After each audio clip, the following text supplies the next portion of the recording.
When Elena Marlowe first stepped off the bus into the chaos of New York City, she thought her heart would pound right out of her chest. The roar of the traffic, the endless crush of people, the dizzying skyscrapers stabbing into the gray sky, it was overwhelming, terrifying, and yet exhilarating all at once. She clutched her single suitcase like a lifeline. It wasn't heavy, most of her life fit neatly into it, a few worn dresses, 2 pairs of shoes, her mother's silver necklace, and a stack of old acting scripts she had rehearsed since childhood. That was all she had brought with her to the city of dreams. She was only 22. No family here. No safety net. No one to call if she failed. But failure, she told herself, was not an option. Elena rented the cheapest apartment she could find, a one-room shoebox on the 5th floor of a crumbling brick building in Queens. The paint was peeling, the ceiling leaked whenever it rained, and the radiator clanged so loudly in the winter nights that it sounded like someone was hammering from the inside. Still, it was hers, and from the narrow window she could see the glittering skyline of Manhattan in the distance. Every morning, she threw herself into the routine, balancing part-time jobs with endless auditions. She waited tables in a crowded diner, handed out glossy flyers on street corners, and cleaned offices long after midnight just to make rent. Then, still exhausted, she would rush across the city in borrowed heels to audition rooms where her heart always beat too fast. And every time, the rejection came. "You're too young. You're talented, but not what we're looking for. Come back when you have more experience." Elena smiled, thanked them politely, and left, but inside, each rejection chipped away at her. Some nights she returned to her apartment, collapsed onto her bed without eating, and stared at the water-stained ceiling, wondering if she should just give up and go home. But home no longer existed for her. Her mother had died when she was a child, and her father had vanished from her life long ago. All she had was this dream, however impossible it seemed. One gray afternoon, while Elena was walking back from yet another fruitless audition, her phone buzzed. She pulled it from her coat pocket, and her stomach dropped when she saw the name. Martin Hale. Her manager. A man who meant well, perhaps, but whose calls were almost always accompanied by bad news. Another rejection. Another closed door. She hesitated before answering. "Hello," she said, trying to sound cheerful. "Elena," Martin's voice came fast and clipped, the way it always did when he was nervous. "I've got something. Not a typical audition, but listen, it pays. It pays very well." Her breath caught. "What do you mean?" "It's not for a film or theater. This is different." He lowered his voice. "A private role. A very wealthy man is looking for a young actress. I don't know all the details, but the offer, it's huge. We're talking 10,000 a month, maybe more." Elena froze on the crowded sidewalk as people jostled past her. 10,000, she whispered. "Exactly. It could solve all your problems. No more ramen noodles, no more chasing rent. Just hear him out. His name is Richard Ashford. He's eccentric, but serious." She swallowed hard. Something about the way Martin said private role made her uneasy. "Martin, is this safe?" "I'm not." "It's not what you're thinking," he interrupted quickly. "I wouldn't send you if I thought it was dangerous. Just meet the man. If you don't like it, walk away." He paused, then added gently, "Elena, I know how hard it's been for you. Maybe this is the break you need." That night, Elena sat at her tiny table staring at her empty wallet and the half-eaten bowl of soup she couldn't finish. The radiator clanged in the background, the city howled outside, and she wondered how much longer she could keep this up. Could she really say yes to something so strange?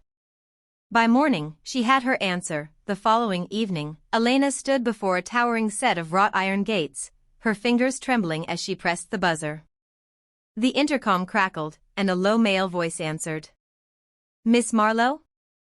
"Yes," Elena whispered, though her voice barely carried. The gates swung open with a groan, revealing a long driveway lined with lamps that glowed like molten gold in the approaching dusk. At the end stood a house, no, not a house, but a mansion. Its stone walls were washed in amber light, its windows glittering like watchful eyes. Elena felt her knees weaken.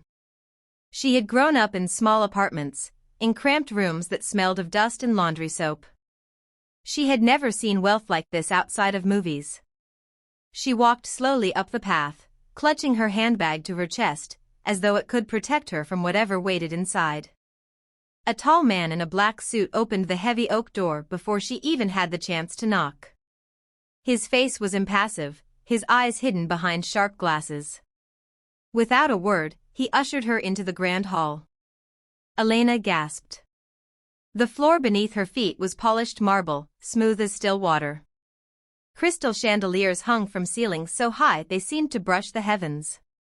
The walls were lined with portraits of stern-faced men and elegant women, their painted eyes following her every step. A staircase spiraled upward like something out of a fairy tale, its banister gleaming with dark wood and brass.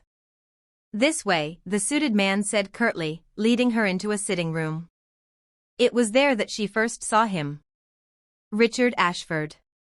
He rose from an armchair as she entered, tall and broad-shouldered despite the 68 years that lined his face. His silver hair gleamed under the warm light, and his black suit was cut to perfection. His presence was this commanding, in a way Elena found difficult to explain. He wasn't handsome, not in the traditional sense, but his posture, his voice. The way he looked at her, it was as if he carried the weight of the room itself. "Elena," he said. His voice was low, deliberate, the kind of voice that demanded silence when it spoke. "Thank you for coming." She nodded quickly, her throat dry. "Mr. Ashford. Martin told me you had an offer." He gestured for her to sit opposite him. "I imagine Martin was vague." "That was intentional. This is not the kind of arrangement one announces lightly." Something in his tone sent a shiver up her spine. Elena sat carefully on the edge of the armchair, her hands gripping the fabric of her dress.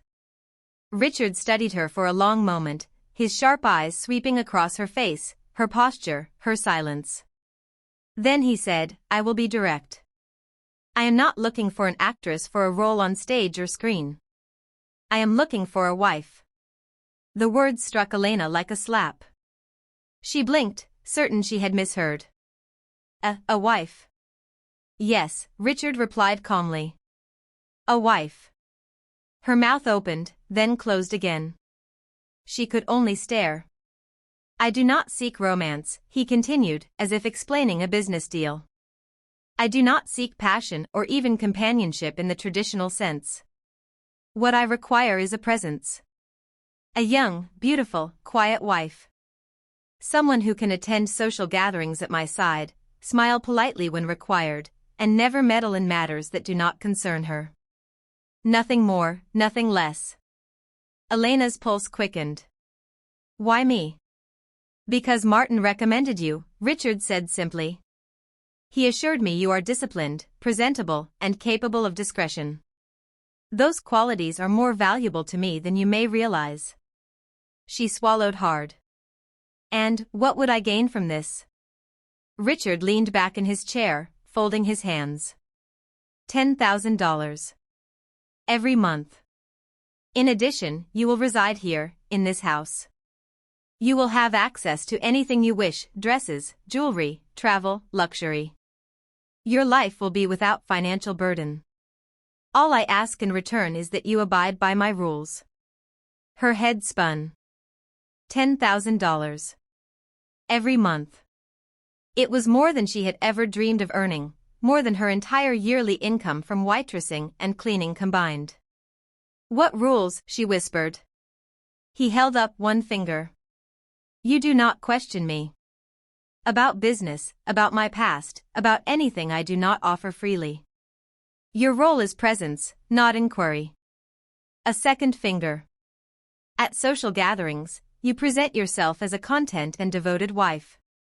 You smile, you converse pleasantly, and you never allow outsiders to glimpse dissatisfaction." A third. You will not enter my private study. That room is off limits. His gaze bored into her.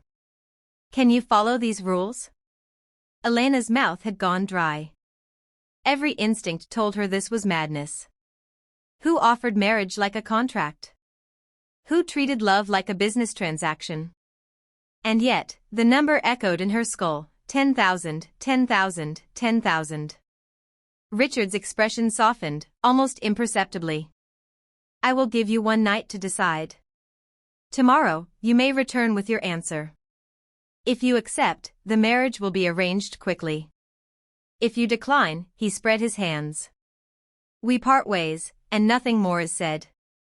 Elena rose unsteadily to her feet. I need time to think. Of course, Richard said. He stood as well, towering over her. But do not take too long. Time has a way of slipping through our fingers. The suited man escorted her back through the hall, back through the towering gates, and soon she was once again standing on the city street, staring up at the mansion that seemed to loom over her even from afar.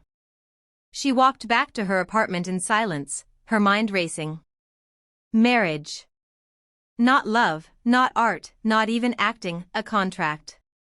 She tried to sleep that night, but the radiator banged and hissed as though mocking her. She turned over and over on her mattress, staring at the cracks in the ceiling. Every time she closed her eyes, she saw Richard Ashford's piercing gaze. Could she say yes? Could she sell her freedom for security? Could she give up on the dream she had carried so long in exchange for safety, luxury, and comfort? Her stomach twisted. And yet, when dawn broke over the skyline, painting her tiny apartment in pale light, Elena knew what she would do. Elena said yes. The decision came not with joy but with a numbness that settled deep in her chest. One day she was a struggling waitress with cracked shoes, and the next she was Mrs. Richard Ashford, wife to a man nearly 3 times her age. The wedding was small and private, attended only by a handful of witnesses. No flowers, no music, no family. Richard stood tall and solemn in his black suit, while Elena wore a dress he had chosen for her, its lace delicate against her trembling skin. When the officiant pronounced them husband and wife, Richard gave her a polite nod, as if sealing a contract, not a marriage. The very next day, she moved into his mansion. At first, she felt like she had stepped into a dream. Her new closet overflowed with silk dresses, her vanity glittered with diamond rings and necklaces, and her nights were spent in a bedroom larger than her entire apartment back in Queens. The refrigerator was always full, the staff always polite, the car always waiting. But Richard himself was absent. He never kissed her. He never touched her hand unless guiding her through a crowded party. His bedroom door remained firmly shut each night. And when he did speak, it was usually to remind her of the rules.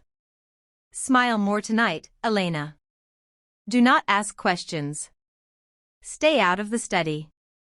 At the glamorous events they attended, she learned to paste a smile across her lips, dazzling but hollow. Guests admired her beauty, whispered about her mysterious background, envied the jewels around her neck. But when the champagne glasses were drained and the music faded, she returned home to the cold silence of her husband's mansion. Loneliness wrapped around her tighter than her gowns. It was at one of these glittering parties that Elena's world began to crack. She was standing alone by the fountain in the Ashfords' garden when a woman approached. She was striking, her beauty sharp as glass, her expression laced with disdain. Hello, Elena, the woman said. I'm Clara. Richard's ex-wife. Elena's heart pounded. She hadn't known Richard had been married before. Clara leaned in, her voice low and venomous. Do you know why he married you? It wasn't for love. It wasn't even for companionship. It was for money. Elena froze. Money? Clara's lips curled. Richard's family fortune is locked behind a will. To inherit it, he must remain married for 1 full year. If he divorces or fails to uphold the contract, the money goes to his son, Daniel. That's all you are to him, my dear, a pawn. Nothing more. Her stomach turned cold. She wanted to deny it, but Clara's eyes gleamed with cruel certainty. Later that night, Elena confronted Richard. She showed him Clara's words like a wound. Is it true? Did you marry me for the will? His jaw tightened. Do not listen to Clara. She is bitter, angry. She will say anything to cause trouble. But he did not deny it. He did not reassure her. He simply turned away, leaving Elena with doubt gnawing at her heart. Elena met Daniel Ashford not long after. He was 27, handsome in the careless way of youth, with dark hair that fell across his forehead. But his eyes burned with hostility the moment they met hers. You're a gold digger, he spat. That's all you are. You've destroyed this family for a paycheck. Elena's cheeks flushed hot with anger. You don't know me. I know enough, Daniel snapped. You're here for my father's money. When he's gone, you'll take everything, and there will be nothing left for me. The words cut her, though she wanted to shout the truth, that she hadn't married for greed, but for survival. But Daniel never gave her the chance. He turned away, his hatred thick as smoke. Between them, Richard noticed the tension and warned her more than once. Stay away from Daniel. He does not understand. Ignore him. But Elena could not ignore him. Daniel's anger was sharp, but it was real. Unlike Richard's cold distance, Daniel's fire at least felt alive. Slowly, arguments between them shifted into conversations. He asked about her dreams, about her life before the mansion. She asked about his childhood, about his mother. Sometimes they fought bitterly, sometimes they shared secrets. And once, late in the garden, Daniel looked at her with troubled eyes and whispered. My father is hiding something from you, Elena. Something about your past. The warning haunted her. She could not stop thinking about Richard's locked study, about the way his hand always hovered near the key in his pocket. One night, when he was away on business, she stole inside. The room smelled of leather and old wood. Papers cluttered the desk. She rifled through drawers, heart pounding, until her fingers brushed against a small box. Inside was a faded photograph. A young woman, beautiful and tired, cradled a baby in her arms. Next to her stood a younger Richard, his hand resting on the woman's shoulder. Elena gasped. The baby's face was her own. She shoved the photo into her pocket and fled. That evening, when Richard returned, she held it out with trembling hands. What is this? For the first time, his face changed. His calm mask cracked. That, he said quietly, is your mother. Isabel. Elena's knees nearly buckled. He told her then the story he had buried. Isabel, an actress like Elena, had been his close friend many years ago. She had died when Elena was only 2. Before she passed, Richard had promised her he would always protect her daughter. I married you, he confessed, to keep that promise. To give you a life without struggle. I never wanted you to know, because I feared you would not understand. Elena's head spun. A promise to her mother? A contract disguised as marriage? What was true? What was false? Confused and shaken, Elena fled to the garden, where Daniel found her. His face was troubled. My father is not what he seems, Daniel said. He uses people. He'll use you, too.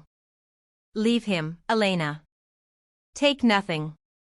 If you stay, he will destroy you. But Elena saw the hunger in Daniel's eyes, the hunger for the fortune. His words were not entirely for her protection. That night, Richard came to her door. His face, usually carved from stone, was softer, almost broken. Elena, he said, I never meant for this to happen. I never planned to fall in love with you. Her heart pounded. Love. He didn't ask her to stay. He simply confessed, then waited in silence, the weight of his words filling the space between them. The 1-year anniversary of their marriage approached.